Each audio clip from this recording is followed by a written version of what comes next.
This is Arsenal. Odegaard, primeira trave, deu sobra. Nelson dominou, bateu, golaço, golaço, virada, virada, gol!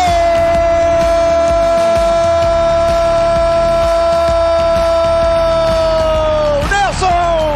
Fala, Gunner! No último instante! Com Paulo Filho e Thiago Damulakis. When I lose a duel, I'm upset. When I lose the small side of games, I'm upset. Don't give in ever.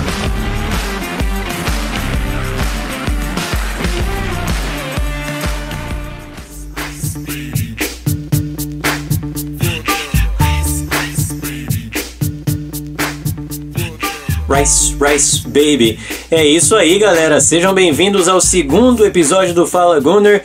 Declan Rice é o novo reforço do Arsenal. A gente está gravando esse episódio no sábado, logo depois do anúncio oficial do Arsenal. Ao meu lado, o Thiago Damulakis mais uma vez. Seja bem-vindo, Thiago. E aí, pessoal, tudo certo?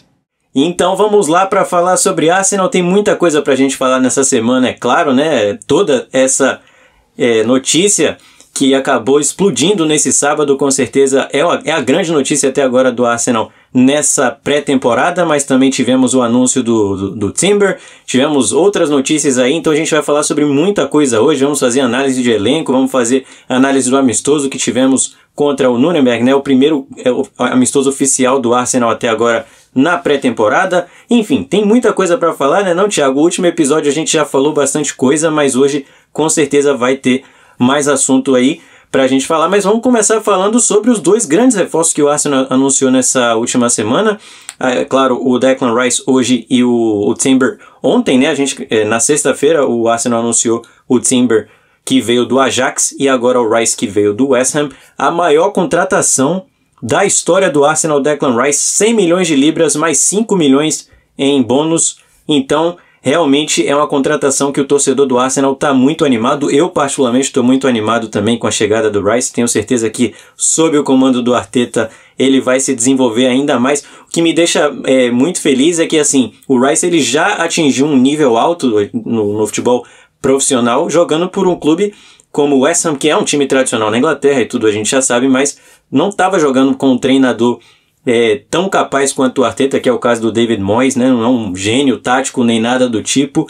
Tava jogando num time também que não tinha tanta qualidade como o elenco do Arsenal, e mesmo assim ele conseguiu atingir um nível muito alto de futebol, né? De rendimento, e eu tenho certeza que agora ele tende só a melhorar com a chegada ao Arsenal, e principalmente trabalhando com o Arteta. Ele deixou claro na entrevista que o Arteta foi grande responsável pela sua contratação.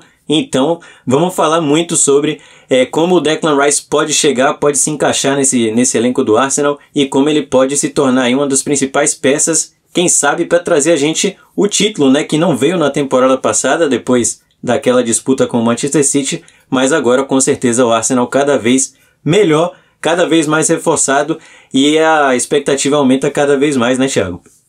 Ah, com certeza. E uma coisa que a gente tem que observar também é que o Declan Rice tem perfil de capitão, né? Capitão do West Ham. Mas é uma coisa interessante porque antigamente, né, na época dos Invincibles, outro dia eu tava até vendo o Ljungberg falando sobre isso, que vários jogadores tinham perfil de capitão.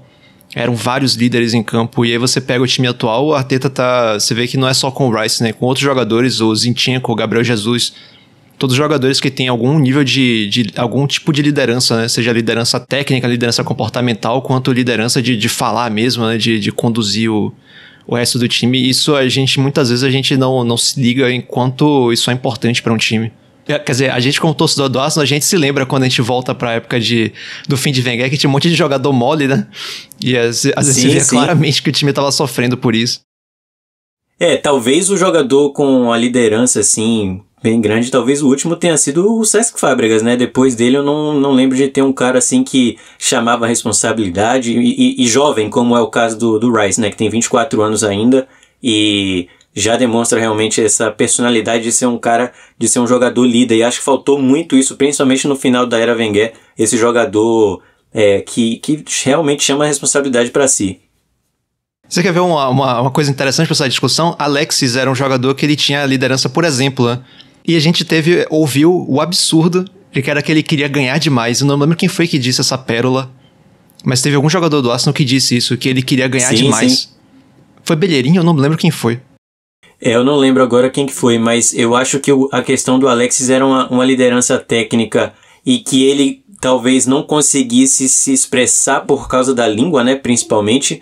Eu acho que isso foi uma coisa que fez muita diferença. E eu gosto muito quando o Arsenal contrata jogadores ingleses, porque principalmente as entrevistas, né, são muito boas, eles conseguem realmente passar aquilo que eles estão sentindo. Eu acho que os jogadores estrangeiros, eles acabam ficando um pouco mais tímidos ali na hora de se expressar, acho que muito pela questão da língua. E eu acho que o Alexis teve essa dificuldade mesmo, pela questão do inglês. Eu acho que ele não conseguiu se impor dentro do vestiário, talvez só realmente com a bola nos pés, né? Dentro do campo ali ele conseguia ser esse líder. Mas o bom é que o Rice, ele vai ter os dois lados. Ele pode ser um líder com a bola, mas ele pode ser um líder na questão do vestiário ali, da conversa. Então, é uma contratação muito boa por esse quesito também, né? Claro.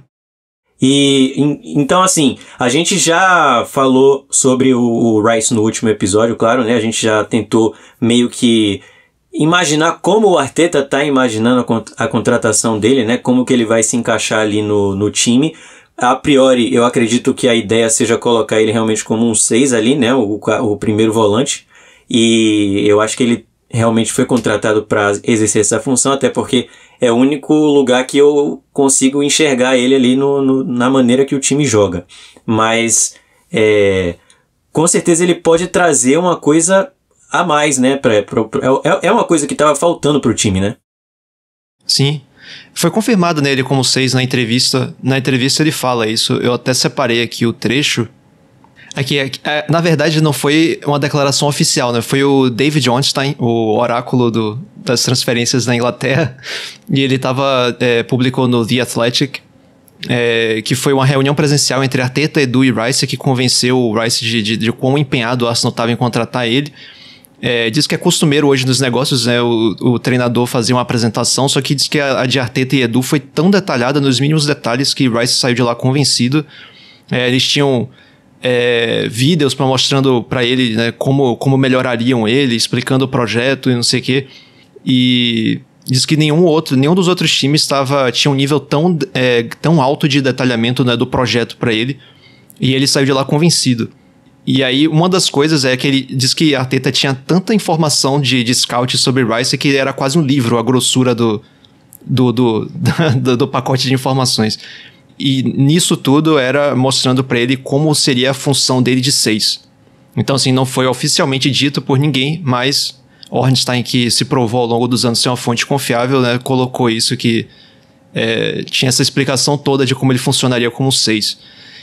Eu acho que ele poderia render como 8 até, mas de fato o 6 é a posição dele e parece que realmente vai ser isso que ele vai fazer.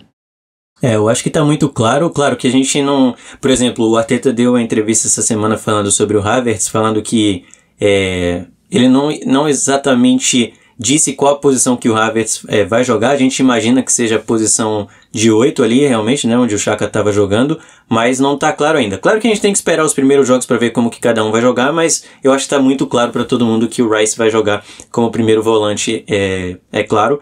E o seguinte, outra coisa que foi muito importante, que ele inclusive falou na primeira entrevista como jogador do Arsenal, foi que ele citou o nome do Arteta várias vezes durante a entrevista e falou que foi muito interessante também, ele percebeu como o Arteta era a partir da série que eles fizeram no Amazon, né? Então, para você ver como até os próprios jogadores acabam assistindo, mesmo o Rice jogando no West Ham na época, assistiu essa série e viu como o Arteta parece ser, pelo menos, que não dá para ter uma ideia total de como que ele é, mas pelo menos já deu para ter uma noção de como ele transformou o Arsenal e de como ele trabalha no dia a dia ali com os jogadores, e eu acho que isso também fez uma certa diferença na hora dele pensar em acertar com o Arsenal. Foram vários fatores, a gente inclusive falou no episódio passado que o Rice optou pelo Arsenal também por considerar talvez o Manchester City como um clube de plástico, não ter muito dinheiro, né? Ser tudo sobre o dinheiro e não só sobre classe, sobre tradição e tudo mais. E ele, como inglês, crescido em Londres, com certeza cresceu escutando sobre o Arsenal. Ele também fala sobre isso na sua entrevista. Então todos esses fatores eu acho que acabaram contribuindo para que ele fechasse o negócio com os Gunners. E outra coisa, Arteta e Edu têm se mostrado uma dupla dinâmica fora do campo que talvez eu não vi na minha vida antes, né? É impressionante como os dois conseguem trabalhar bem juntos e como os dois são diretamente os responsáveis por essa mudança de... Não diria 360, porque 360 você sai e para no mesmo lugar, né? Mas é uma mudança de 180. Foi de cabeça para baixo o Arsenal nos últimos 3 anos. E essa parceria de Edu e Arteta tem sido espetacular, né? Com o Timber foi a mesma coisa, né? Porque ele tinha a proposta do Bayern de Munique, né? Tinha de outros clubes. Do Manchester United, inclusive, eu fiquei sabendo isso ontem, por causa do anúncio, né? Que ele foi convidado a assistir a final da FA Cup do Derby de Manchester. Ele foi para o Wembley assistir, e o Manchester United, acho que achando que ia contratar ele, pois o Arsenal aproveitou essa ida dele ao Wembley para conversar com ele. E ali também ele ficou já tentado a ir ao Arsenal, e acabou, né, indo para o Arsenal realmente. Então você vê, a gente ouve direto isso, né? Jogadores que saem totalmente convencidos de que o Arsenal é o projeto certo. A pessoa, se fosse um RPG, a Arteta teria investido em ponto de carisma, né? Como o povo fala, maxados pontos de carisma. Muito bom mesmo. O Gabriel Jesus também falou na entrevista com o Denilson Show, que a gente citou no episódio passado também, a conversa que ele teve com o Edu. Então é muito legal ver que esses dois estão trabalhando demais. Até nas férias os dois estão trabalhando para conseguir melhorar esse time do Arsenal, que tá realmente, como a gente falou, no caminho certo. Então é isso, o Declan Rice chega, 41 será o número que ele vai usar no Arsenal, já era o número que ele usava no West Ham. O Arsenal fez um anúncio ali, fez uma live, né, no YouTube, fazendo o anúncio oficial com o Arteta, né? Ele juntou os jogadores numa sala e acabou anunciando a contratação do Declan Rice. Também chamou ali o Timber para falar um pouquinho no microfone, mas assim foi e então ele quis o falar, anúncio.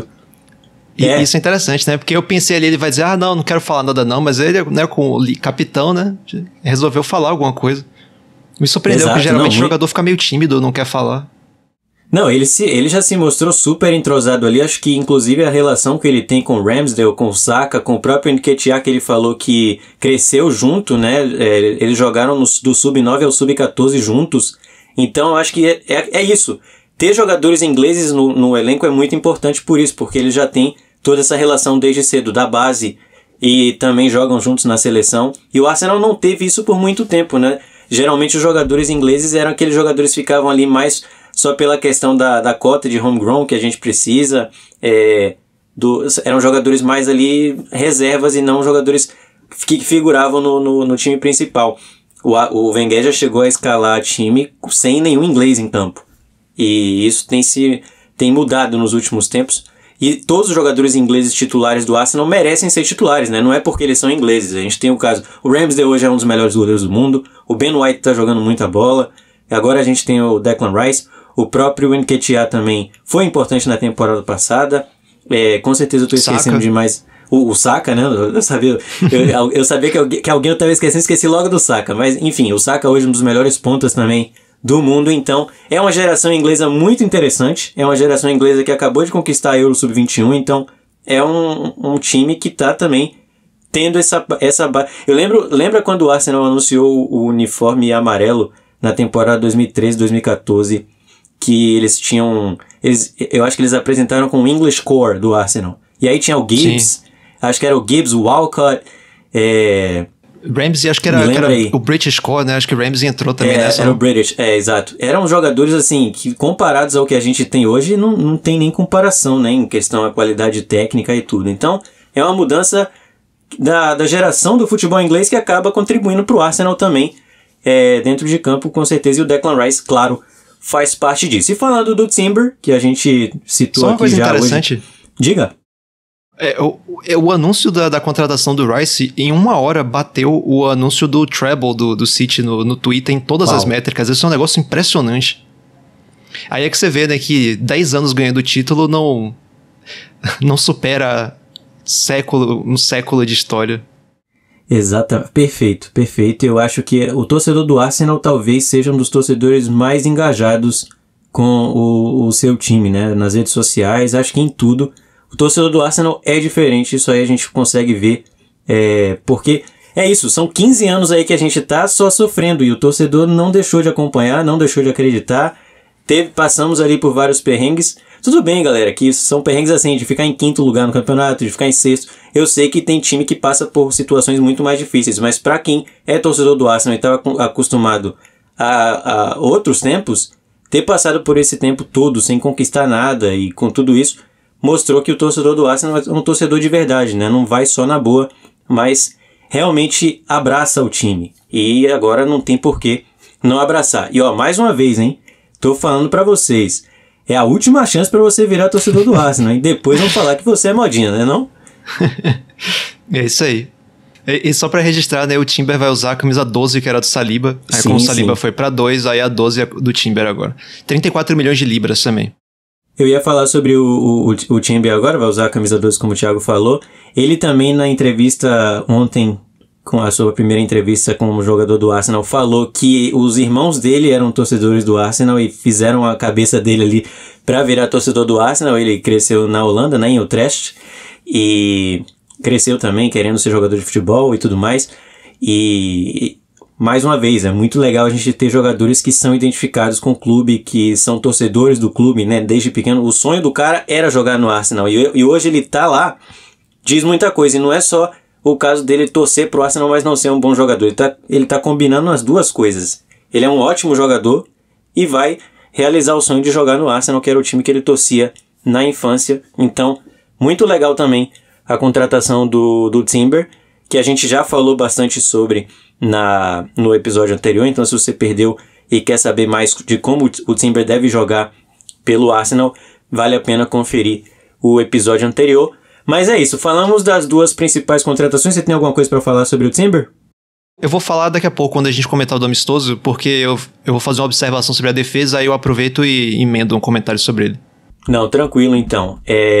Então a gente falou sobre essas duas contratações. Fecham as três principais contratações do Arsenal, as três únicas, né, contratações do Arsenal nessa janela até agora. Claro que tem muita janela pela frente ainda e provavelmente vão sair alguns jogadores, então o Arteta pode estar de olho no mercado para algumas peças de reposição. Mas então, Kai Havertz, Jurrien Timber e também o Declan Rice são os três contratados pelo Arsenal. Juntando aí, dá quantos milhões? 134, 165, vai dar 200 milhões, né, arredondando? Quase 200 milhões então de contratações. Com a saída do Xhaka, você reduz aí 20 milhões, não, 180 milhões investidos. O Arsenal que já tinha investido bastante na temporada passada, né, se eu não me engano foram 160, 150 milhões. Enfim, nos últimos 3 anos não dá pra gente falar que o Arsenal não gastou dinheiro, né? É fato que o Stan Kroenke tá tirando o escorpião do bolso, já não é de agora, mas a gente pediu tanto, né, por tanto tempo, e agora finalmente os investimentos estão sendo feitos. Falamos então dos contratados, muito legal então a chegada tanto do Rice quanto do Timber, e agora a gente vai pular para o amistoso, né, o primeiro amistoso que o Arsenal fez na pré-temporada. Na verdade já tinha jogado contra o Watford no CT, em portões fechados, e empatou por 1-1, a gente citou esse amistoso no episódio passado, mas nessa semana enfrentou o Nuremberg, que já tinha enfrentado na temporada passada também, não foi? Não me lembro. Eu acredito que sim, mas se não, devo estar falando besteira aqui. Enfim, vocês me corrigem aí nos comentários, mas foi um empate por 1-1, portanto, outro empate, né, por 1-1, já tinha empatado contra o Watford, agora empatou por 1-1 também contra o Nuremberg fora de casa. Num amistoso que, claro, a gente não tem que levar nada em consideração, a não ser movimentações táticas, a maneira com que cada um se portou, e claro, a gente fica de olho em jogadores jovens que entraram no segundo tempo principalmente e chamaram bastante atenção, né? A gente vai falar sobre isso, é claro, mas já deu para ter uma noção ali de como o Arteta pretende utilizar a maioria de seus jogadores nessa próxima temporada, 23-24, que aliás é uma temporada muito simbólica, né? São 20 anos dos Invincibles, então seria muito legal o Arsenal conquistar talvez o título da Premier League. Já pensou 20 anos invicto depois? Já pensou? Aí você tá querendo demais. Eu só tô querendo o título. Pode perder 15 jogos, mas se ganhar, tá bom. Mas é isso. Então, o que você achou desse primeiro amistoso? Claro que não dá pra tirar nenhuma certeza dali, né? Mas deu pra tirar algumas lições. E o goleiro lá, como é o nome dele? Karl Hein, né? Isso. Errar, hein? Ô, Cal, pelo amor de Deus, me ajude a te ajudar, hein? Hein? Entendeu? Pegou aí o trocadilho? O que você achou desse primeiro amistoso? Eu me surpreendi, assim, eu assisti, né, pra poder comentar aqui, porque sinal de que talvez eu nem assistisse, né, porque é amistoso, mas foi bom ter assistido, porque pra um iniciozinho, assim, de pré-temporada, eu acho que deu pra pegar algumas coisas que foram interessantes. Por exemplo, na formação inicial, a gente imaginou que o Kiwior jogaria de lateral esquerdo, né, com o Gabriel passa a escalação, né, começou com Ramsdale, White, Saliba, Gabriel Magalhães e Kiwior, teoricamente, né, assim, a linha de trás. No meio, Fábio Vieira, Partey e Trossard. E no ataque, na direita, o Saka. No ataque, o Nketiah. E na esquerda, o Nelson. Mas então, aí na defesa, eu achei muito interessante, porque você imagina o quê? Que o Kiwior vai jogar na lateral esquerda e o Gabriel Magalhães vai jogar de zagueiro. Muitas vezes a gente viu o Gabriel Magalhães como lateral e o Kiwior jogando meio que na função do Stones. E foi isso que eu achei muito interessante, porque eu não lembro se eu comentei isso no podcast passado, mas eu comentei com o Paulo. É que se você usa um lateral invertido, ele acaba tendo que percorrer um caminho maior para ele recompor a linha defensiva do que se você coloca um zagueiro para avançar para volante e depois voltar. Então, me parece que você avançar um zagueiro faz até mais sentido. E aí, nesse jogo, o que aconteceu? O Kiwior tava jogando como esse jogador invertido, não o White, que já jogou de volante no Leeds, né? Eu comentei isso no podcast passado. Ele já jogou de volante, mesmo assim, a Arteta nunca jogou ele de volante. Mas aí o Kiwior, ele colocou pra ser digamos assim, o Zinchenko. E aí acabava que muitas vezes ele que voltava pra ficar de zagueiro e o Gabriel Magalhães ficava como lateral esquerdo. Então isso já é algo interessantíssimo de observar, porque a gente já vê uma abertura de Arteta a fazer a mesma coisa que Guardiola fez e mudou completamente a temporada do City na temporada passada. E outra coisa interessante é que desde a saída de bola, no tiro de meta, o Arsenal já estava posicionado com White, Saliba e Gabriel e o Kiwior de meia, junto com o Partey. Então tudo isso, se você observar, já dá uma pinta interessante do que pode vir a ser a temporada. E aí eu vou emendar o comentário do Timber que eu tinha falado. É que o Timber, para ser esse zagueiro que vai para o meio, é excelente. Melhor do que ele ser um lateral que vai para o meio. Então, a gente pode estar vendo aí, talvez, o uso planejado do Timber, né? Então, inicialmente, eu acho que, para mim, isso foi o mais importante para ver nesse amistoso. Mesmo não tendo o Timber à disposição, né, ele já colocou o time pensando na chegada dele, talvez, para ver como é que poderia funcionar.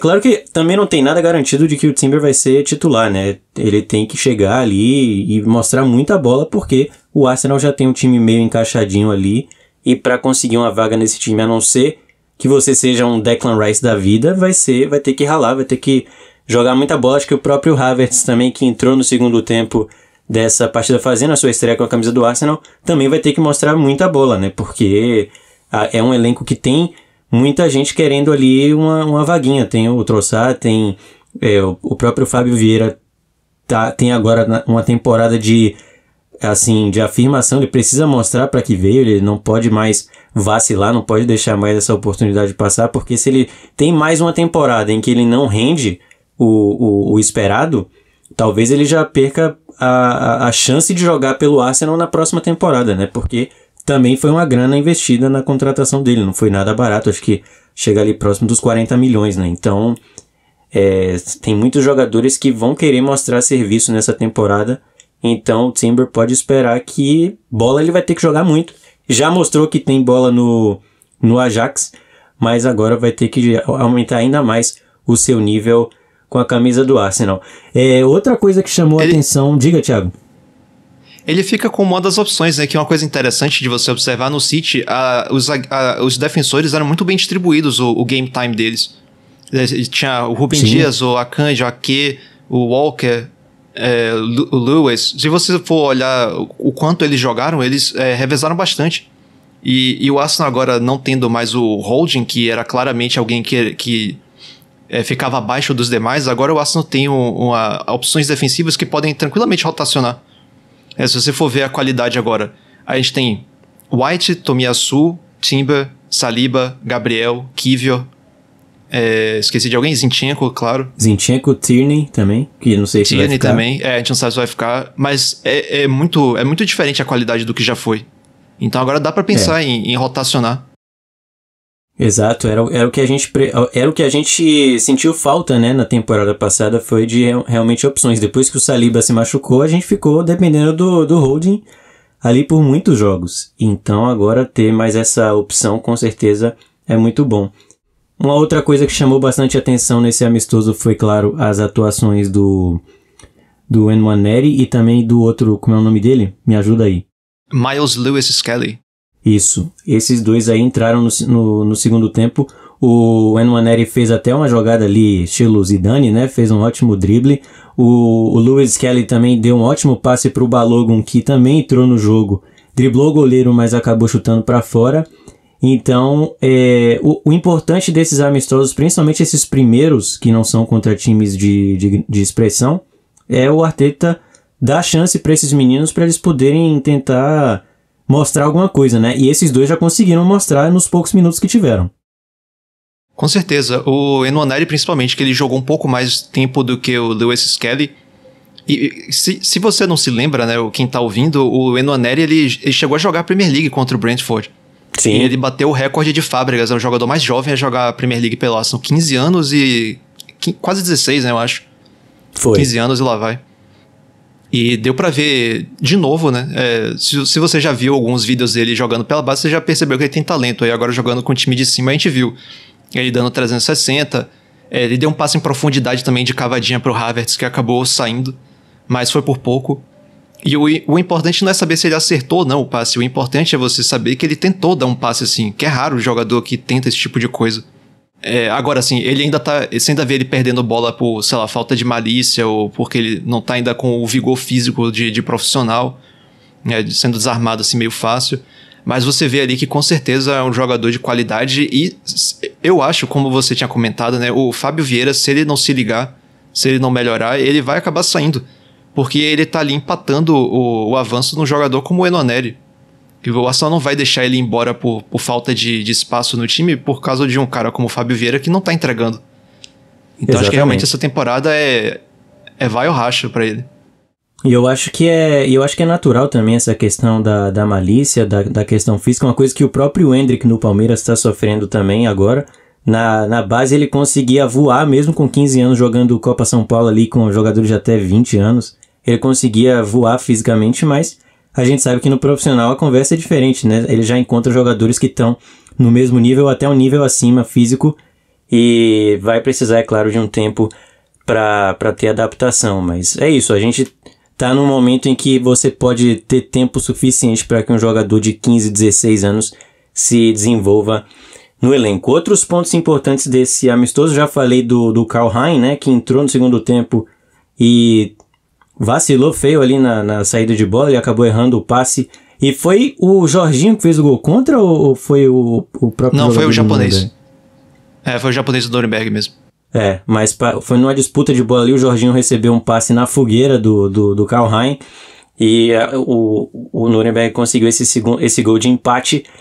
A gente teve também a entrada do Gabriel Jesus no segundo tempo, jogou uma parte do segundo tempo, mas nada muito a destacar. O Balogun que eu falei... E jogou de ponta, teve né? Essa... Engraçado isso. Sim, algo a se exato. destacar. E teve essa bola que a gente falou, né? Depois do passe do Lewis-Skelly, que ele acabou driblando o goleiro, mas chutou pra fora. Ele também chutou uma bola na trave.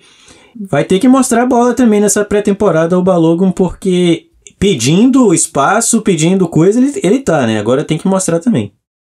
Eu tinha minhas dúvidas se o Balogun ia mostrar serviço no Arsenal, mas eu acho que o Nketiah tem que ter medo, viu?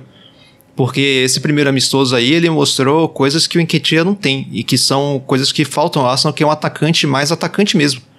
Você vê, o Balogun teve uma bola na trave e uma bola que ele driblou o goleiro. Eu me lembrei, eu não tô querendo comparar, mas eu me lembrei de Ronaldo na época antes do joelho ir embora, né? Que ele pegou com vigor físico, jogou na frente, driblou o goleiro. Sim, é raro a gente ver hoje um cara driblar goleiro, né? É raro. Ele tem que ter muita audácia pra fazer isso, porque com certeza na base ele é ensinado a só tocar de lado e... fazer o simples, né? E aí às vezes o goleiro fecha o ângulo e já era, né? E se ele realmente agora Domingo, né? Domingo, vocês vão estar ouvindo isso na segunda, mas então os jogadores já vão ter viajado. A gente não sabe ainda a relação da viagem para os Estados Unidos, hoje no sábado, mas o Balogun a gente já sabe que vai, inclusive porque ele é americano, vai ser poster boy do tour do Arsenal lá, provavelmente. Ele que agora já joga pela seleção americana, né? Já até foi campeão da... Sim. Como é? A Nations Cup? Não é da Copa Ouro, não. É aquele... Não foi a Copa Ouro, não. Foi aquele que tem na Europa também. O Nations League. Nations League. CONCACAF Nations League. Os Estados Unidos foi campeão e ele jogou 2 partidas, fez um gol. Ou seja, né, ele realmente já tá conhecido lá nos Estados Unidos, então vai ser o poster boy lá. Então, assim, se nesses amistosos que o Arsenal vai jogar contra Manchester United e Barcelona, ele for bem nos 2, talvez ele pegue o lugar do Nketiah. Porque o Nketiah acaba tendo um perfil meio parecido com o do Gabriel Jesus, de ser um jogador que contribui para o time, mas que não é um grande definidor. Você não espera que ele vai entrar e fazer gol. Não é um fazedor de gols, né? A gente já viu isso Se bem que a temporada passada ele fez até uns gols importantes ali, até contra o Manchester United, mas a gente já ficou claro que ele não tá no nível ali pra ser um cara que, se a gente depender, ele vai entregar. É um ótimo tapa-buraco ali pra 1-2 jogos no máximo, mas, por exemplo, com 3 meses, como foi o caso do Gabriel Jesus, com certeza faz uma diferença a gente não ter um homem-gol ali na frente. Eu acho que, inclusive, por questão de estilo, né? Você pegar um cara que ele só visa o gol, que é o caso do Balogun, né? Ele pega a bola e ele quer fazer o gol. Então, você vê, o City acabou desencantando pra ganhar uma treble quando eles botaram um maluco que só faz gol, né? Que é o Haaland. Então... Exato. Então, talvez óbvio que Balogun não é Haaland, mas talvez o Balogun seja... guardadas as devidas proporções, ele seja um Haaland pro Arsenal. Agora... É isso, ele vai ser difícil manter também, porque agora a gente já teve a notícia hoje da Inter de Milão fazer uma oferta de 40 milhões. Eu não chequei a fonte, eu tô só comentando aqui porque eu peguei o gancho, a Inter querendo contratar ele, porque a Inter já disse que não vai contratar Lukaku. Parece que o Chelsea não respondeu, né, a proposta, alguma coisa assim. Parece que o Lukaku tá agora negociando com a Juventus, inclusive. Olha só. Pois é, então a Inter tá atrás de um atacante, parece que fez uma oferta de 40 milhões, não sei se é verdade, não chequei a informação, mas não é nada que a gente não consiga acreditar.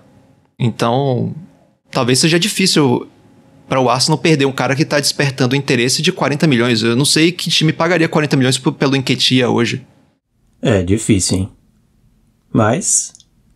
a gente tem que aguardar o andamento da janela para ver se... Eu não vejo ninguém pagando essa grana, a não ser um time ali de meio de tabela da Premier League que tem grana, querer apostar na contratação dele para ele ser o principal atacante do time. Mas eu realmente não... Talvez Qual deles tá como falando? foi o Nottingham Forest, né? Na temporada passada que saiu contratando milhões de jogadores, acho que contratou 29 jogadores, se não me engano. Mas tá falando de quem? Do Nketiah ou do Balogun? Do Nketiah. Ele já foi, inclusive, já jogou pelo Leeds, né? O Leeds agora caiu, enfim, mas... eu acredito que ele jogaria... Ele seria titular num time desse nível aí. Que hoje na Premier League tem grana, sim. Tem 40 milhões pra dar num jogador. Não sei se daria no Nketiah, mas... tomara, né? Ele iria bem no Brighton, por exemplo. Sim. Melhor do que o Welbeck talvez seria. E olha que o Welbeck tem feito gol lá, né? Tem jogado bem com a camisa do Brighton. Eu ia fazer só uma pausa aqui, porque eu já tinha falado no episódio anterior que o Thiago tem uma certa... Ele faz um estudo sobre pronúncias de jogadores, né? E talvez até soe um pouco estranho para quem não tá acostumado, para quem tá acostumado a escutar as pronúncias dos narradores do Brasil, ou, enfim, de como se diz aí no dia a dia no Brasil. Mas como é que é o nome do Haaland mesmo aí? Explica aí pra galera, porque a galera não deve estar entendendo. É Haaland, né? Porque geralmente quando você vê o nome do norueguês que tem AA, é porque, na verdade, em norueguês é um A com um acento que é tipo uma bolinha em cima do A. Sim. E isso lá é pronunciado como O. Então é Haaland, o nosso capitão é o Odegaard. E inclusive, no caso do Odegaard, eu sei disso porque uma época eu assisti a transmissão pirata da Noruega. Então eu ouvia direto o narrador chamando ele, né? Então, nesse caso aí, isso serve para vários noruegueses. Tem aquele Ostigord também. é uma regra geral aí pra noruegueses. Você viu 2 As juntos, você já sabe que é O. Aí, ó, Fala Gunnar também é cultura, né? Isso é muito importante. É que alguém chamou a atenção no Twitter, no último episódio, depois falou... alguém falou assim, só não me identifiquei muito com a pronúncia do Xhaka. Prefiro falar Chaka. Eu expliquei pro cara, não, é porque o Thiago realmente faz um estudo aí de pronúncia dos nomes dos jogadores de acordo com o país de onde eles vêm e por isso, então que eu tô aí deixando claro pra galera que achar que a gente tá aqui falando baboseira, né, inventando pronúncia, mas não, é porque é assim mesmo que fala, mas claro, tá todo mundo livre pra chamar o jogador como se sente mais confortável, só pra chamar atenção a esse ponto que é sempre muito interessante. Eu particularmente acho muito legal a gente saber como que fala realmente o nome dos jogadores. Inclusive eles às vezes deixam até pra lá, né? Eles preferem que chamem ele com a pronúncia inglesa do nome, mas do próprio país é desse jeito. Enfim, não vou me prolongar nesse assunto. Você achou o que do Havertz também no jogo? Se não tivesse sido Arteta quem contratou ele, eu estaria preocupado, sinceramente, porque eu já não gostava dele no Chelsea. Eu até comentei no episódio passado que eu tava falando mal dele pra um amigo meu, torcedor do Real Madrid, né, o nosso amigo Igor, e agora nesse primeiro jogo ele tava completamente sumido, né? Inclusive depois do jogo ele mesmo disse que ele vai precisar de algumas semanas pra voltar à forma física e pra se acostumar ao time, então acho que ele mesmo sabe que ele não tá rendendo. Ainda, né? Também não tem pressão nenhuma pra ele render, porque ele tem o quê? Uma semana no clube, né? Mas ele tava completamente sumido nessa função do Xhaka e eu tenho um pouco de preocupação. Eu não vou aqui também ficar só sendo otimista com tudo. Não tô muito preocupado, mas assim, eu tô um pouco preocupado. No primeiro tempo, quem jogou nessa função foi o Trossard e foi muito melhor.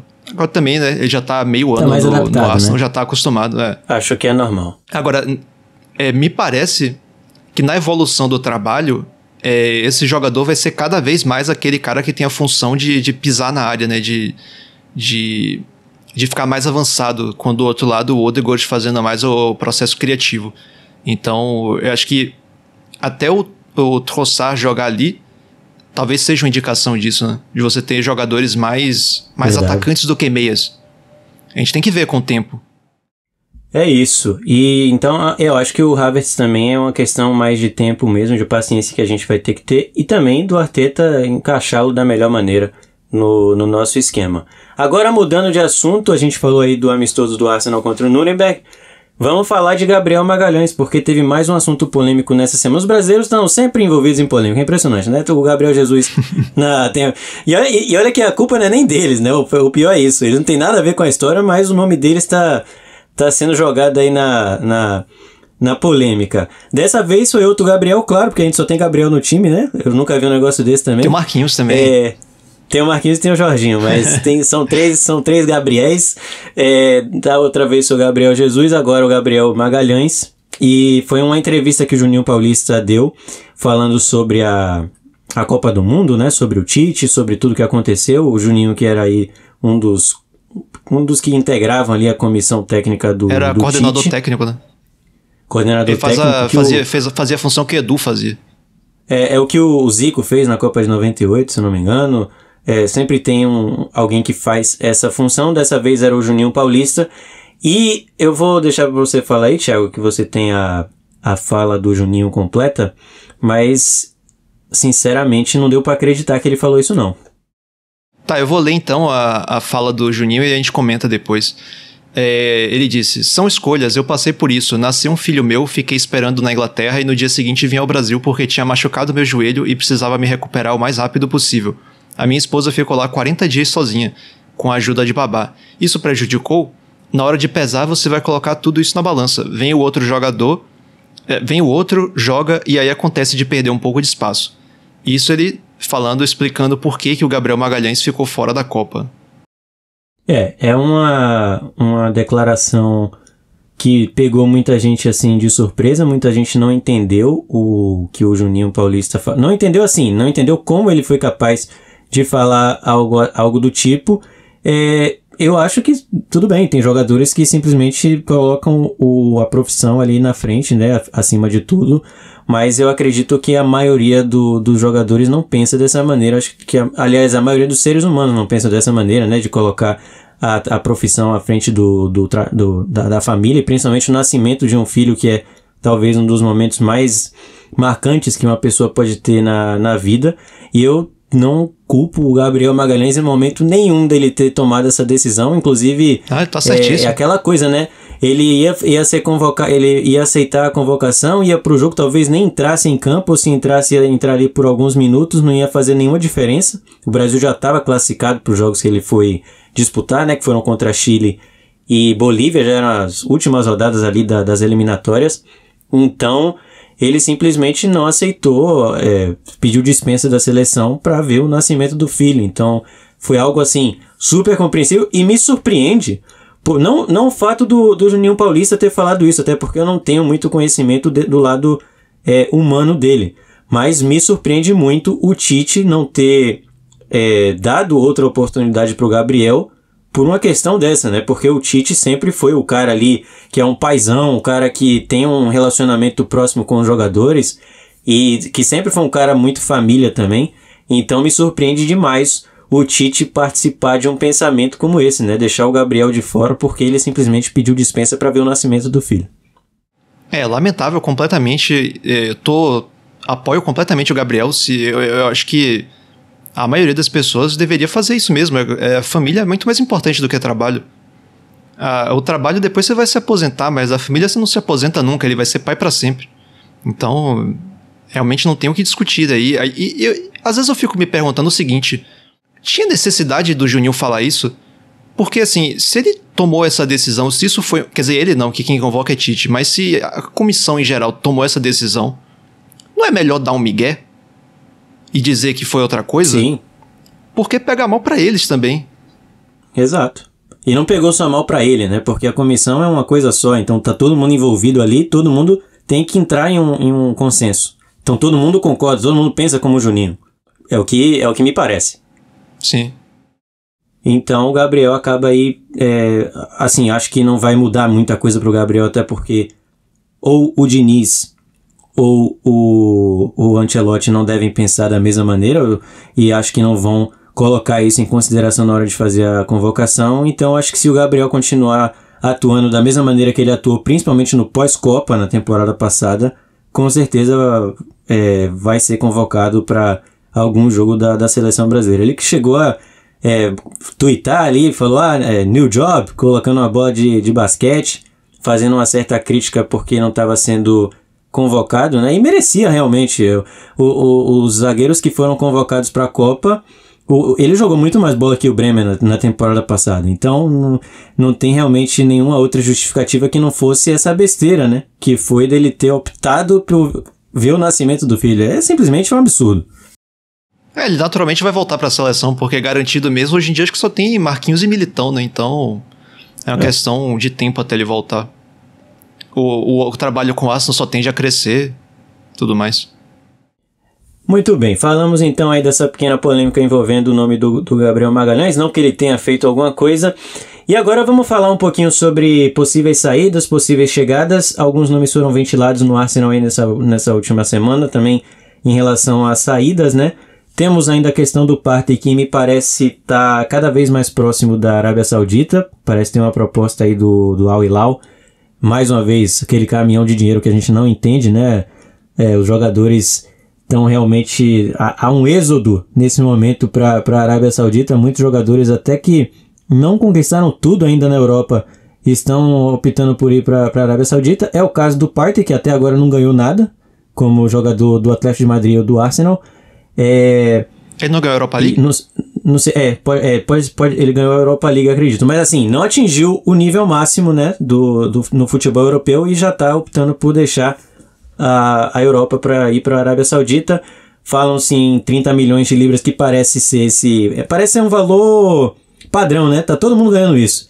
É o Cristiano Ronaldo ganhando 200 milhões, o Benzema ganhando 100 milhões, se eu não me engano, e o resto ganha 30 milhões, todo mundo. O próprio Luiz Castro foi oferecido isso, o técnico do Botafogo, né? Mas 30 no caso é o que o Al Hilal pagaria ao Arsenal.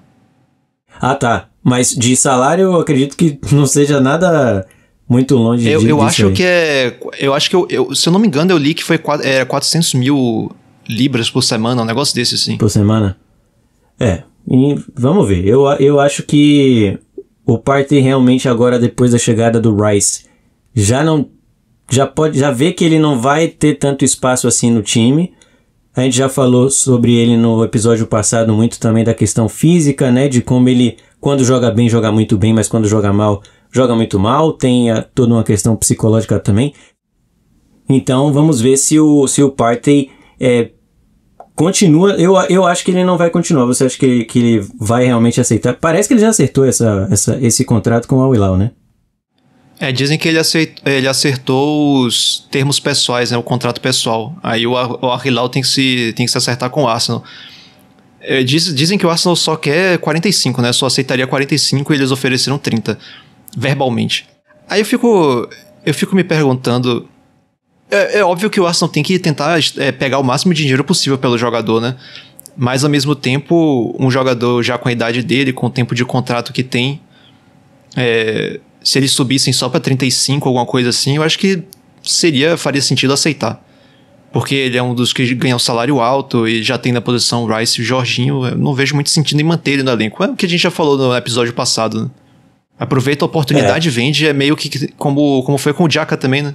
O Arsenal acabou vendendo bem o Xhaka, mas era a mesma coisa. Eu acho que é uma oportunidade de ouro de vender por um preço bom. Então, simplesmente vamos pegar essa oportunidade aí. E outro jogador que teve o nome ligado a uma possível saída foi o Holding, uma proposta do Besiktas de 2,5 milhões de euros, uma proposta irrisória, né? Porque, sinceramente, o Holding não é dos melhores, mas é praticamente o valor que o Arsenal pagou por ele quando o Wenger contratou ele do Bolton, né? Em 2016. Então, é uma proposta realmente, isso é um desrespeito. Eu acredito com o jogador, com o clube, com todo mundo. Eu acho que é, sinceramente, inacreditável isso aí, né? Parece quando você tá jogando no modo carreira que você bota um número qualquer lá, você errou, você apertou o botão errado na hora de colocar a proposta e mandou ali 2,5 milhões. Aliás, essas notícias de transferência com a Turquia são sempre uma loucura, né? A gente vê que toda janela o Besiktas quer levar o Al-Neni e nunca leva. E são sempre uns rumores muito nada a ver. Esse daí mesmo, acho que ganhou o troféu, velho. Porque 2,5 milhões por um jogador que já ganhou 2 FA Cup, já foi capitão do Arsenal várias vezes, é um negócio maluco. Não tem o menor cabimento isso aí. É desrespeitoso, quase.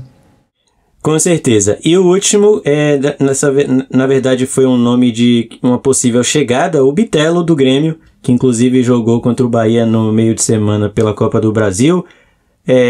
Inclusive perdeu o pênalti na disputa de pênalti, mas o Grêmio venceu. Uma proposta pelo Bitelo, que é um jogador que tem se destacado realmente no Grêmio desde o ano passado. A proposta seria o Grêmio estaria querendo 10 milhões de euros ali, 8,5 milhões de libras por 70% de passe do jogador. Mas eu acho que é mais uma especulação ali do que uma coisa que vai realmente acontecer, né? Eu acho também. É bom a gente dar nome, né, a quem falou, pra depois poder cobrar, né? Foi um jornalista da Rádio Guaíba, o Rafa Pfeiffer. Foi ele que deu essa informação. E depois um brasileiro que a gente até comentou no episódio passado, né, o Renato, que retweetou os vídeos que a gente tinha colocado do podcast com o Gabriel Jesus. Ele tweetou que ele conhece uma fonte de primeiro nível lá no Grêmio que confirmou que o Grêmio quer vender ele nessa janela.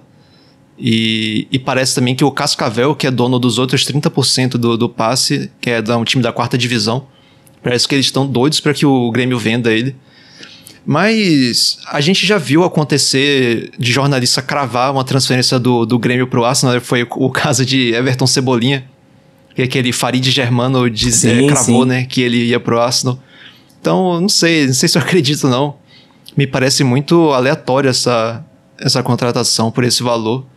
Numa posição que, convenhamos, o Arsenal tem jogador e ainda tem jogador da base, né? Que é o caso do Charlie Pathinho, do Eno Aneri, do Lewis Skelly.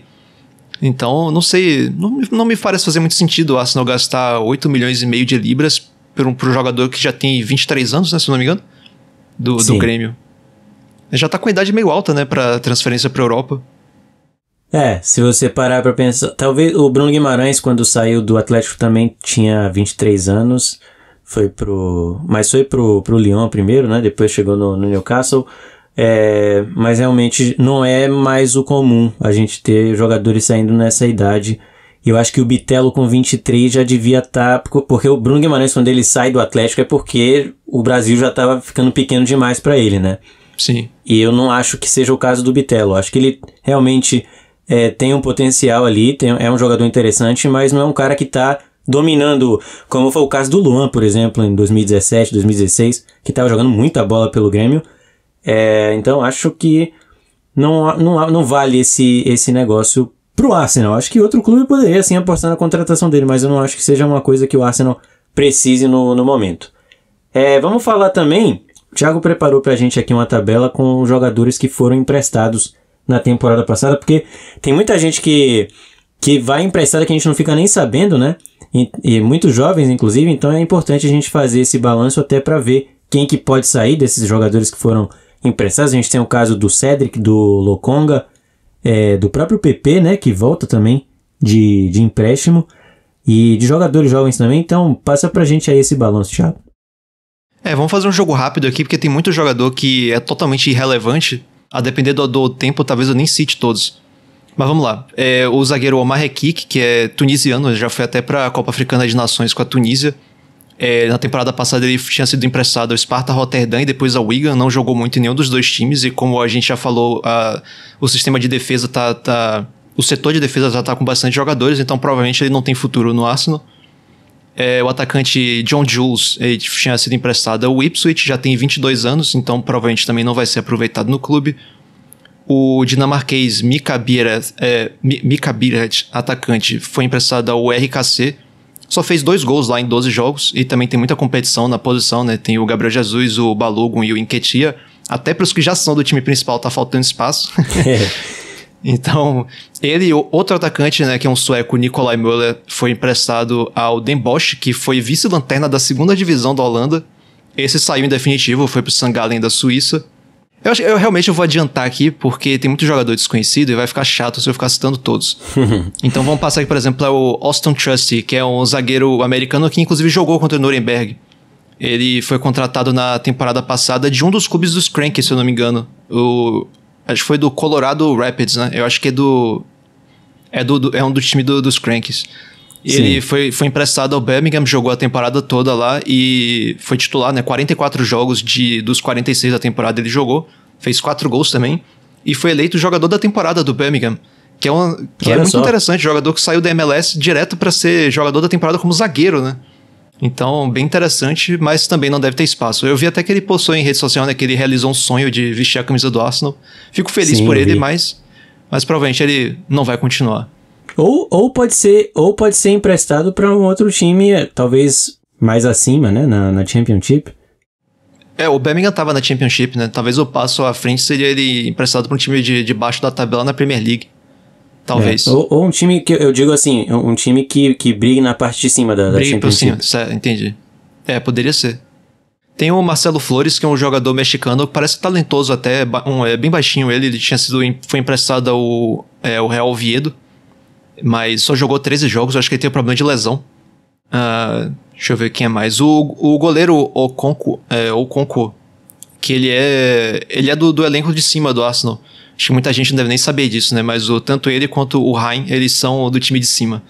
Ele na temporada passada foi emprestado ao Crewe Alexandria, da 4ª divisão da Inglaterra, e também ao Sturm Graz, da Áustria. Ele é bem alto, inclusive, tem 1,99. Jogou 23 jogos pelo Crewe Alexandria e 15 pelo Sturm Graz. Tem 21 anos, né? Pode ser que ainda vingue no Arsenal, mas não sei. Não parece que nem o Martinez, né? O Emiliano Martinez, quando ele era da base do Arsenal, a gente tinha esperança dele ser do time de cima. Hoje em dia eu não vejo nenhum goleiro que tenha muita expectativa em volta. Ainda mais com o Ramsdale, né? Sim. E o Turner aqui também é um goleiro experiente, né? Sim. Teve também o Nuno Tavares, né? Que foi emprestado ao Olympique e jogou bem lá, valorizou o passe e deve render uma boa venda pro Arsenal. Né? Já teve rumores da Atalanta querer contratar ele. Vamos ver pra onde ele vai no fim das contas. Ele tava agora na Copa do Mundo Sub-21, né? Não, na Euro Sub-21 que a Inglaterra ganhou, não foi? Ele tava lá com a seleção de Portugal. Deixa eu ver quem é mais. O Balogun a gente já falou, né? Não vamos ficar nos repetindo. O Charlie Patinho a gente já falou na temporada passada, né? Jogou pelo Blackpool. Na temporada passada não, no episódio passado. O Pablo Mari, ele foi... Talvez nem todo mundo se lembre, mas ele foi esfaqueado, né? Lá enquanto o jogo estava emprestado ao Monza. Um maluco esfaqueou ele no supermercado. Aí ele perdeu alguns jogos por causa disso, mas ainda assim ele fez 30 jogos na temporada na Liga pelo Monza. Marcou um gol. Agradou o clube, que pagou 4,4 milhões de libras para manter ele lá. Vai continuar lá no Monza. O Monza, que é um projeto do Adriano Galliani e o Berlusconi, que faleceu agora há pouco, mas os dois que estavam ali na direção e conseguiram o principal objetivo, que era o não rebaixamento na Série A, né? Fez até uma campanha bem regular. Né? Se eu não me engano, esse cara ali no meio da tabela. Eu acho que sim. Teve também o goleiro Runarsson, que a gente até falou que no episódio passado aí, é um goleiro bem fraquinho. Aí, realmente, sem condições, né? E parece que o Karl Hein tá indo no mesmo caminho, né? É o Runarsson e o Karl Ruin. Muito bom. Ele estava emprestado ao Alanyaspor da Turquia. Foi titular lá, mas deve ir embora também. Agora, o nome interessante que acho que muita gente talvez não conheça, o lateral direito Brooke Norton-Cuffy. Ele é alto, forte, e tem tudo para ser um jogador aproveitado pelo clube. Ele foi emprestado na primeira metade para o Rotherham United, na segunda divisão, fez 20 jogos, e na segunda metade ele foi para o Coventry City, que acabou indo à final do playoff, né? Eles perderam para o Luton Town, que acabou indo para a Premier League. Ele jogou a final, inclusive, né? Fez 21 partidas pelo Coventry, é um jogador muito, muito talentoso. Nessa temporada, talvez ele seja emprestado para algum time de Premier League, porque eu acho que ele tem mercado para isso. E a Championship provavelmente já ficou pequena demais para ele. Ele tem treinado com o elenco principal agora nessa pré-temporada e talvez ele vá para os Estados Unidos. Não sei dizer, quando você estiver ouvindo você já vai saber provavelmente, mas existe essa expectativa. Ele jogou a Copa do Mundo Sub-20 que teve agora também entre as temporadas. Deixa eu ver, quem é mais? PP. Eu tô pulando vários jogadores aqui desconhecidos, né? Mas teve também o PP, que foi emprestado ao Nice, fez 19 jogos e marcou 6 gols. Teve uma lesão, né? Então ele acabou não jogando tanto. Muita gente, inclusive, falou do Arsenal aproveitar ele, porque não é como se o Arsenal tivesse tantas opções assim na ponta. Mas, se você for levar em consideração que realmente a gente não espera que ele melhore muito, ele já tem 28, já deve estar com um contrato mais para o fim, acho que não faz muito sentido o Arsenal manter ele. Deve sair. O que é uma pena, né? Porque ele dribla muito bem. Eu acho que o PP tem algumas questões aí. O valor pago pelo Arsenal, que foi uma baita grana, né? Foi um valor muito grande, ele não correspondeu, ele não deu nenhum retorno em relação a essa grana paga por ele. Mas tem a questão de que, assim, quando ele jogou pelo Arsenal, talvez ele fosse ali a solução, né? Tinha o Aubameyang, tinha o Lacazette, mas ele talvez seja uma das principais soluções. Hoje, ele seria mais um. Ele não seria um cara que teria a responsabilidade de ser o cara que tá ali para resolver. Então, se não conseguir nenhum negócio e ter ele como uma opção ali para entrar no final do jogo, para, sei lá, sabe, fazer um gol de falta, alguma coisa do tipo, eu acho que ele ainda poderia entregar. Eu só acho que não ter ele como uma solução é ótimo, né? Realmente seria talvez até uma peça útil, mas eu não acho que o Arteta queira manter ele se for só pra fazer isso, né? Não, acho que não vale nem a pena. Nem pro Arsenal, nem pro jogador. Sim. Acho que ele próprio vai querer sair, porque ele sabe que não vai ser utilizado. O estilo dele não combina, ele não é um substituto para o Saka. O perfil é diferente. Miguel Aziz, que é um volante, tinha-se grandes esperanças em relação a ele. Ele foi emprestado ao Ibiza, da segunda divisão da Espanha, depois ele foi emprestado ao Wigan, da segunda divisão da Inglaterra, que inclusive foi rebaixado para a terceira, e ele só jogou 10 jogos pelo Ibiza e 2 pelo Wigan. Então, todos os empréstimos dele, porque ele também tinha sido emprestado ao Portsmouth, todos eles foram fracasso. Então, acho que realmente ele está com 20 anos ainda, mas é difícil acreditar que ele vai ter futuro, até porque agora ele tem na frente Rice, Partey e Jorginho. Então, realmente não tem motivo para imaginar que ele vai ter alguma chance, mas eu vi hoje um rumor de que o Barcelona estaria interessado nele para o time B. E pode parecer uma contratação esquisita, mas o Barcelona já fez isso de outra vez com o Marcus McGuane. Quem é mais antigo talvez se lembre dele. O Barcelona contratou ele do Arsenal para o time B deles. Ele jogou lá alguns anos, não muitos, talvez uns 2, 3 anos. E depois voltou para a Inglaterra. O Arsenal até enfrentou ele na temporada passada, se não me engano, em alguma Copa. O McGuane. Então pode ser que aconteça algo parecido com o Aziz. Continuando, Maitland-Niles, né, no episódio passado eu comentei, ele terminou o contrato, né, voltou de empréstimo do Southampton. Não foi um empréstimo de sucesso também, então agora está sem clube, né, não arranjou clube ainda. Ele complicou a carreira dele completamente. O Maitland-Niles ele é eterno no Arsenal e me lembra muito o Loftus-Cheek no Chelsea, né? Tá lá desde que o Chelsea foi fundado, é impressionante. Foi pro Milan agora. 17 milhões de libras. Tá aí. Eu achei impressionante. O Maitland-Niles até me parecia que ia ter um futuro no Arsenal em alguma temporada ali que ele acabou sendo mais útil, mas nunca entregou aquilo que um jogador titular do Arsenal precisa entregar, né? E também não queria jogar de lateral, não lembro, de lateral, né? Que talvez fosse uma posição até que ele se encontrasse e ganhasse mais oportunidade. Eu acho que faltou realmente um pouco mais de gerenciamento de carreira ali, alguma coisa faltou para que ele pudesse ir mais longe. Se ele tivesse aceitado jogar de lateral, ele como lateral invertido estaria fazendo justamente o que ele quer, que é jogar de volante, só que fazendo algo que ele é bom, que é sendo lateral. Então seria o melhor dos dois mundos, mas agora já é tarde demais para ele.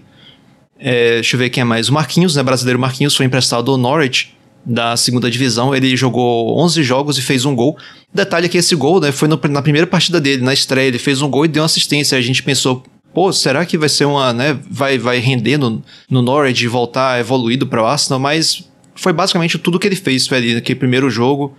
Depois foi tendo cada vez menos oportunidades e agora volta para o Arsenal. 20 anos de idade. Estava na Copa do Mundo Sub-20 agora com o Brasil. Mas não sei se ele vai ter futuro no Arsenal, não. A gente tem que ver aí com o tempo, mas deve ser emprestado novamente agora. Sambi Lokonga. Sambi Lokonga é um caso interessante, né? Porque em algum momento a gente acreditou nele. A gente também falou um pouco dele no episódio passado. Em algum momento a gente acreditou que ele tinha futuro, mas a verdade é que na última temporada, na primeira metade que ele estava com o Arsenal, e mesmo na segunda, em empréstimo para o Crystal Palace, ele realmente não rendeu. E é difícil de imaginar ele tendo futuro no Arsenal. Eu até fiz um levantamento aqui dele no Crystal Palace. Enquanto o Vieira era treinador do Palace, no início ele estava jogando, foi titular de algumas partidas, inclusive jogos contra times grandes como o Liverpool, como o City, ele foi titular, jogou os 90 minutos. Só que ele foi, já com o Vieira perdendo oportunidade, perdendo espaço, e quando o Vieira foi demitido e entrou o Roy Hodgson, ele jogou muito pouco. Ele entrou uma vez aos 85 minutos do segundo tempo, quer dizer, 85 minutos. E depois disso, os últimos 7 jogos do Crystal Palace, ele não entrou em campo sequer um minuto. Então, realmente, foi um fracasso esse empréstimo. E tá cada vez mais difícil para ele ter espaço no elenco. E para terminar, o Cedric Soares, ele foi emprestado ao Fulham, jogou 6 jogos só. Ele jogou, inclusive, esse amistoso agora contra o Nuremberg, mas eu acho que foi só para fazer número, porque eu acho que ninguém imagina que ele já com 31 anos e claramente abaixo tecnicamente. Acho que ninguém acredita que ele vai fazer parte dos planos também. Tiveram vários outros jogadores da base que foram emprestados, mas eu não citei todos porque nem eu conheço a maioria, provavelmente quem tá ouvindo também não. Dava pra fazer um podcast aqui só com o nome dos jogadores que foram emprestados, é muita gente, mas foi bom que a gente fez aí um balanço com todos os jogadores emprestados, todos não, né, mas a maioria dos jogadores emprestados pelo Arsenal na última temporada. Acredito que não dá pra gente aproveitar quase ninguém aí que foi emprestado. Talvez o Marquinhos ganhe mais espaço no elenco, temos que ver, acho que não, né, acho que dessa lista aí difícil alguém ser aproveitado nessa próxima temporada. E para fechar o nosso podcast, diga. Eu diria que daí para o futuro Patinho, o Norton Cuffy e Marquinhos, só. A boa notícia é de que isso vai acontecer muito porque não tem espaço hoje no time principal do Arsenal e é porque o time tá jogando muita bola. Então é isso, fizemos esse balanço aí dos jogadores emprestados e agora vamos para a reta final do nosso podcast e vamos para a pergunta dos Gunners. Vamos lá então, Thiago. Daquele mesmo jeito que a gente fez no primeiro episódio, eu faço uma pergunta, você faz outra, e aí a gente vai respondendo alternadamente, começando com a pergunta do Diego dos Santos. Ele fala que tem previsão de mais contratações? Escalem o novo Arsenal de 2023-24. Valeu, Diego, aí pela pergunta lá no Twitter. Mais previsão de contratações, acho que depende muito de quem sair. No momento, como a gente não tem nada parecendo muito encaminhado de jogador saindo, eu acho que as contratações se encerram. Mas, se fosse para apostar, talvez mais um meia. Porque os rumores têm surgido mais nesse sentido. Enfim, é só um sentimento mesmo. Mas acho que poderia tranquilamente a janela terminar agora e a gente ir pra temporada com esse elenco aí. A escalação do novo Arsenal, eu acho que inicialmente deve ser a mesma coisa, só que com o Havertz no lugar do Xhaka, ou talvez o Trossard, se o Havertz não render na pré-temporada. E o Rice no lugar do Partey. Porque é tão óbvio que eu me esqueci de mencionar. Muito bem. Agora a pergunta do Ronan. Time mais maduro e a chegada de grandes reforços. Onde acreditam que chegaremos na Champions? Valeu pela pergunta. Bom, essa pergunta a gente teve também alguma parecida no episódio passado e é aquilo que a gente falou, né? Depende muito mais do sorteio que a gente vai ter pela frente a partir das oitavas de final do que qualquer coisa. Acho que na primeira fase o Arsenal não deve ter muitos problemas, está no pote 2, né? Então deve ter ali um grupo com um time forte com certeza. Mas acho que dá para passar, inclusive em primeiro do grupo, se mantiver, claro, o mesmo ritmo que trouxe na temporada passada. E aí, meu amigo, a partir das oitavas de final é aquilo, depende do sorteio. Se a gente pegar um Real Madrid ou um Barcelona da vida, um Bayern de Munique, já nas oitavas complica, mas se não, se a gente conseguir um caminho como foi o da Inter de Milão na temporada passada, dá pra gente chegar longe. Eu acredito assim, claro, dando um pouquinho de sorte ali no sorteio, dá pra gente pegar pelo menos uma semifinal com o nível de futebol que o Arsenal apresentou na temporada passada. Eu acho que sim, eu concordo. Sim, pergunta da Jasmine agora. Jasmine Pereira perguntou lá no Instagram qual é o futuro do Odegaard nesse time e do Turner. Pergunta se ele fica ou se ele sai do Arsenal. Bom, o Odegaard é o capitão, né? Jogador importantíssimo. Não tem ninguém pra desbancar ele, então o futuro dele é de titular e a gente espera que rendendo cada vez mais, né? Na temporada passada ele já fez mais de 10 gols na temporada, que é uma coisa que não era esperada dele. E é pra ser o que o Fábregas acabou não conseguindo ser, né? Aquele cara líder, jovem, capitão, meia, que faz gol e que vai conquistar um título, que é a maior frustração da carreira do Fábregas. Ele fala isso, é que ele não conquistou um título com o Arsenal. Pois é. Então, realmente a gente dá pra acreditar que o Odegaard conseguiria tudo isso, né? É a expectativa. O Turner, eu acho que ele acaba ficando porque ele não fez nada que o desabonasse e a gente não tem visto nenhum rumor de contratação de goleiro, então eu acho que pelo que a gente viu até agora tá de bom tamanho ele como goleiro reserva. A gente não sabe ao quanto tempo ele vai querer ficar como goleiro reserva, né? Porque ele é o titular dos Estados Unidos no momento. Alguma hora ele pode se sentir ameaçado e querer sair para jogar com regularidade, mas por enquanto ele fica.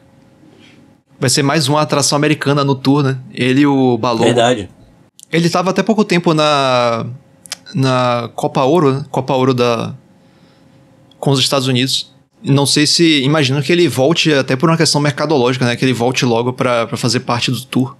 Verdade. Eu acho que ele vai sim. Porque o Smith ele voltou, ele antecipou as férias, né? Quer dizer, antecipou férias, não, ele cortou as férias, porque ele queria pegar o embalo. Claro, e ele não pode vacilar agora, né? Porque já se machucou demais, tem que correr atrás do tempo perdido. Agora a pergunta do Igor Alcântara. Após o sucesso de... Igor, nosso amigo, nosso grande amigo Igor, eu até citei ele hoje no podcast. Ele pergunta, após o sucesso de Odegaard, qual outro jogador do Real vocês escolheriam pro elenco do Arsenal?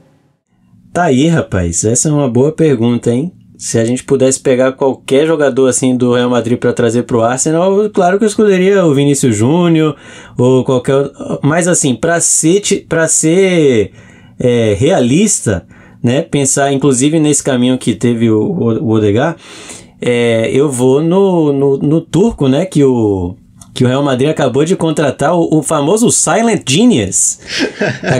A gente tem uma resenha no grupo aqui, chamou ele de... É o Arda Güler, né? A gente chama ele de de Silent Genius, porque tem aqueles vídeos no YouTube de highlights de jogador que os caras botam Best Skills of the Season 2023-2024. E aí o título do vídeo do Arda Güler era Silent Genius. Então a gente chama ele assim agora. Mas o garoto tem futuro, tem feito já alguns treinos pelo Real Madrid e tem impressionado, alguns lances ali dele realmente impressionantes, como era o caso do Odegaard com 15, 16 anos, né, lá na Noruega. Então, fiquem de olho aí no futuro, porque provavelmente ele não vai ter espaço no meio-campo do Real Madrid e, claro, o Arsenal sempre está de portas abertas para jogadores como é o caso dele. Ele foi especulado no Arsenal, inclusive. Então, eu acho que vai acontecer a mesma coisa aí. Se prepara, Igor. O Roger Paulini falou: com a venda do Partey, quem vocês trariam para repor? André do Fluminense seria um bom nome? Eu acho que o Arsenal não vai repor o Partey se ele sair, porque não vai precisar, né? O Arsenal já vai ter o Rice e o Jorginho para essa função. Eu vejo muitas pessoas falando sobre isso, de substituir o Partey, mas eu não vejo muito o porquê disso. Porque a gente já tem o Jorginho aí pra ser o substituto do Rice, caso ele se machuque, ou pra rodar o elenco e tal. Então acho que se o Partey sair, não vem ninguém não. Se o André seria um bom nome, aí eu tenho que confessar a minha ignorância. Eu sei quem é André, mas eu nunca vi ele jogar, então nem poderia opinar sobre isso. O André joga bola demais, né? Quem acompanha o Campeonato Brasileiro, vê o Fluminense jogar, sabe que ele joga muito, mas eu também não enxergo espaço pro André nesse time do Arsenal hoje não. Muito por essa questão, né, da gente já ter contratado o Declan Rice e também ter o Jorginho ali à disposição. Não tem nenhuma especulação com o nome do André, acho que é mais uma sugestão aí do Roger, mas eu também não enxergo o André sendo uma boa opção ali. Não que não seja uma boa opção, mas que seja uma opção nesse momento pro Arsenal. Agora a pergunta da Sara. Jogadores na opinião de vocês que deveriam ir embora, que não tem rendimento. A gente tem que fazer uma análise aí do elenco, que a gente inclusive vai fazer no próximo episódio, e a gente vai poder falar um pouco mais sobre isso, mas agora de cabeça, assim, acho que o Lokonga, acho que é o grande nome, assim, que vem na minha cabeça de jogador que não deve ser aproveitado.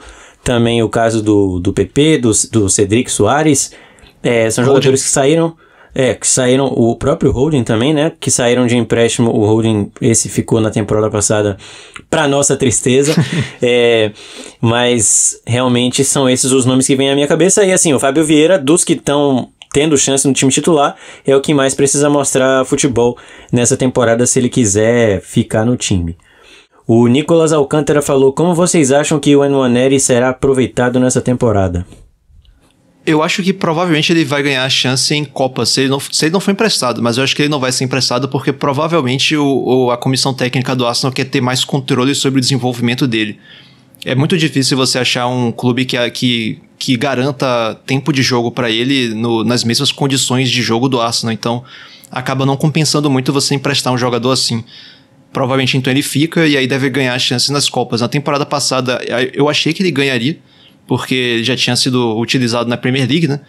Então achei que ele acabaria ganhando chance na Carabao Cup ou até na própria FA Cup. Não ganhou, mas imagino que nessa temporada ele acabe ganhando, até porque ele tá com o time principal e deve ir para os Estados Unidos e acho que vai acabar mostrando serviço. Então é uma progressão natural ele começar a ganhar chance em Copas, porque a gente não pode esquecer que ele tem 16 anos só, né? Então não dá pra gente cobrar muito a participação dele no time de cima. Acho que a questão agora é trabalhar ele da melhor forma possível para quando ele estiver maduro o suficiente, subir ele para ele não sofrer com o time de cima. Você tem que gerenciar o desenvolvimento do jogador, como o Endrick, né? Ficando no banco muitas vezes, né? Não tendo a titularidade garantida. Isso é uma forma de proteger o talento. E eu acho que a gente vai ter que esperar mais uns 2 anos no mínimo para começar a ver ele com mais regularidade. A não ser que a gente sempre tem que considerar um surto de lesões. Sim. Vamos dizer que Fábio Vieira se machuque, Smith Rowe se machuque, e aí o Odegaard se machuque, você vai acabar tendo que subir alguém da base. A não ser que você improvise o Saka no meio, pode fazer isso, botar o Rice de 8. Tem vários improvisos que você pode fazer, mas acaba que isso acaba abrindo espaço para um jogador como o Nwaneri. Se a gente for olhar para o passado, por que o Bellerin começou a jogar no time de cima? Porque todos os laterais estavam machucados ao mesmo tempo. Naquela temporada era o Debuchy, o Chambers, não lembro se tinha mais alguém, mas todo mundo que era lateral se machucou. Aí acabou que o Bellerin subiu e ficou com a posição. Então, pode ser a mesma coisa com o Nwaneri, mas acho que isso não tá nos planos. Obviamente isso não tá nos planos. É a história de muitos jogadores jovens, né? Quando tem um surto de lesões assim, acaba sendo aproveitado. O Kaká, inclusive, no São Paulo, foi bem assim. Ele não era um dos principais nomes da base na época, mas aí teve um surto de lesões lá e o treinador da época acabou chamando ele para só compor o elenco. Ele entrou no jogo, foi entrando aos poucos em uns jogos, aí entrou contra o Botafogo na final do Rio-São Paulo, fez 2 gols e virou o Kaká, que a gente conhece, inclusive foi para a Copa do Mundo, né, naquele ano, ou um ano depois, se eu não me engano. Mas tem muito disso no futebol também, você aproveitar a oportunidade. O bom é que a gente tem o Arteta e tem um treinador que vai saber muito bem gerenciar a carreira do Nwaneri nesse início, com certeza. Muito bem, essas foram as perguntas. Muito obrigado a todo mundo que mandou as perguntas aí pra gente. Mais uma vez, participação muito boa de vocês, tanto no Twitter quanto no Instagram. Lembrar para vocês de seguirem a gente tanto no Twitter quanto no Instagram, @FalaGunner. A gente tá também no Threads, não tô postando muita coisa lá ainda, porque ainda é um universo novo, né? Uma espécie de não Twitter ali. Isso. Eu acho que não, mas de qualquer jeito, se você quiser seguir a gente tá lá, de vez em quando eu posto alguma coisa. Essa semana a gente fez uma thread lá no Twitter, e eu postei também no Threads, sobre as nossas camisas, né? Nossa coleção de camisas, muito legal, vale a pena vocês conferirem, tem muita história por trás de cada uma dessas camisas, então ficou bem legal ali, fez bastante sucesso, vocês gostaram bastante, e é isso. Falamos muita coisa hoje, muito obrigado a todo mundo que acompanhou a gente até aqui. Continuem acompanhando, continuem divulgando o nosso podcast para todo mundo e com certeza a gente vai melhorar cada vez mais. Hoje eu acredito que o áudio já tenha ficado melhor do que na semana passada e aos poucos a gente vai trazendo novidades aqui. Tem muita coisa, hein? Tem muita novidade pela frente, muitos projetos que a gente vai anunciar em breve, então fiquem ligados porque vem muita coisa boa por aí e a presença de vocês aqui no nosso Fala Gunner é muito importante. Mais alguma consideração, Thiago? Lembrar pro pessoal que quarta-feira tem amistoso Arsenal contra a MLS All Stars, né, 9h30 da noite, horário daqui do Brasil. E no sábado tem às 6 da tarde amistoso contra o Manchester United. Então no próximo episódio a gente vai, obviamente, falar desses amistosos, né, e começar a análise do elenco que a gente tinha falado que ia fazer. Não deu tempo nesse episódio, mas no próximo a gente começa aí com goleiros e defensores. E é isso, cenas dos próximos capítulos, né? É muita coisa pra gente falar, né? Só de Arsenal, mas tem muita coisa envolvendo, com certeza. Hoje, mais um exemplo disso, muita coisa foi abordada aqui.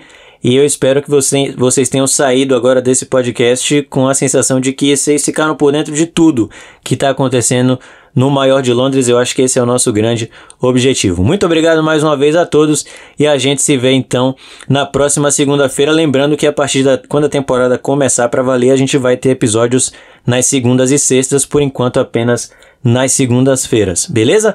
Muito obrigado de novo e let's go! Come on, you Gunners!